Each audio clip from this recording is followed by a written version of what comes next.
মেয়েরা দেখবেন তাদের পাজামাগুলো তৈরি হয় এমন ভাবে যাতে টাকনোর উপরে থাকে, প্লাজো, বিভিন্ন রকমের ধুতি পাজামা, নানা রকমের পাজামা তৈরি হচ্ছে এখন নতুন নতুন।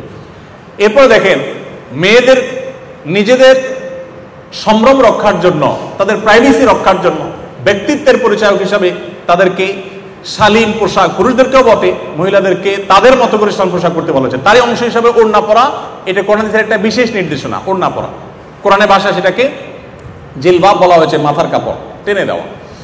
এই যে ওড়না পুরুষদের, মেয়েদের এখন 3 পিস দেখবেন যে ওড়না ছাড়া হয়, এখন 2 পিস হয়, 3 পিস খুব কম হয়। এখন ছেলেদের পাঞ্জাবি কিনতে গেলে দেখবেন সাথে একটা ওড়না দেয়। খেয়াল করছেন আপনারা? তাহলে ওড়না ছিল কোথায়, আসলো কোথায়? আপনারা মনে করছেন কাকতালীয়? না, এগুলো বাই ডিজাইন, বাই প্ল্যান, এগুলো করা হচ্ছে, বাট আমরা জানি না। তো এই জন্য আমি বলতে চাই যে ইসলাম যেগুলোকে, আমি এরকম আপনাকে অন্তত বহু এক্সাম্পল দিতে পারবো। আরেকটা দিয়ে আমি শেষ করি। কুকুরের ব্যাপারে নবী করিম সাল্লাল্লাহু আলাইহি ওয়াসাল্লাম বলেছেন যে কুকুর মানুষের উপকারে আসতে পারে, শিকার করতে পারে, পাহারাদারি করতে পারে, সে কাজে মানুষ ইউজ করতে পারে, কোনো অসুবিধা নেই। বাট মানুষের ঘরের ভিতরে কুকুর রাখবে না। কুকুরের জন্য আলাদা ঘর হতে পারে, পরিচর্যা হতে পারে, মানুষের ঘরে ঢুকাবে না। কেন? এখানে স্পিরিচুয়াল দিক আছে। সবকিছুর বাহ্যিক দেখে আমরা বিবেচনা, বাহির দেখে আমরা বিবেচনা করবো না, ভেতরে অন্তর্নিহিত দিক আছে, এটা আমরা জানি না। উনি ওহীর মাধ্যমে আল্লাহর কাছ থেকে জানতেন। তো কুকুর যদি মানুষের ভেতরে থাকে, কুকুরের উপরে নানাভাবে শয়তান কুকুরের উপরে ভর করে। মানুষের ঘর বাড়িতে যখন থাকে তখন সেটা মানুষ প্রভাবিত হয়, মানুষ টেরও পায় না কিভাবে প্রভাবিত হয়। নবী সাল্লাল্লাহু আলাইহি ওয়াসাল্লাম নিষেধ করেছেন, যে ঘরে কুকুর থাকে সেখানে রহমতুল ফেরেশতা আসে না।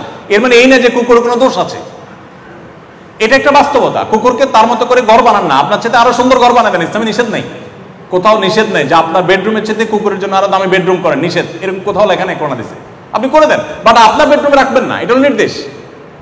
এর বিপরীতে সাহাবীরা অনেকে বিড়াল পালতেন, আপনারা জানেন। আবু হুরায়রা তার নামই হয়ে গেছে বিড়ালের বাপ, এত বেশি বিড়াল পালতেন, বিড়াল ভালোবাসতেন।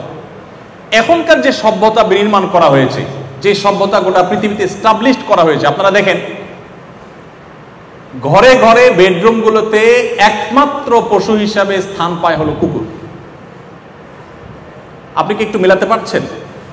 কোরআন হাদিস যেটাকে সবচেয়ে কঠোরভাবে নিষেধ করেছে, ওইটাকে সবচেয়ে কঠোরভাবে বাস্তবায়ন করা হয়েছে। আমি আপনাকে অন্তত 100 এক্সাম্পল দিতে পারবো এরকম, যে এগুলো কিন্তু কাকতালীয় না ভাই, এগুলো একটাও কাকতালীয় না, এগুলো সব বাই প্ল্যান, শয়তানের পেছন থেকে কাজ করছে। আস-সুন্নাহ ফাউন্ডেশন, উম্মার স্বার্থে সুন্নাহর সাথে।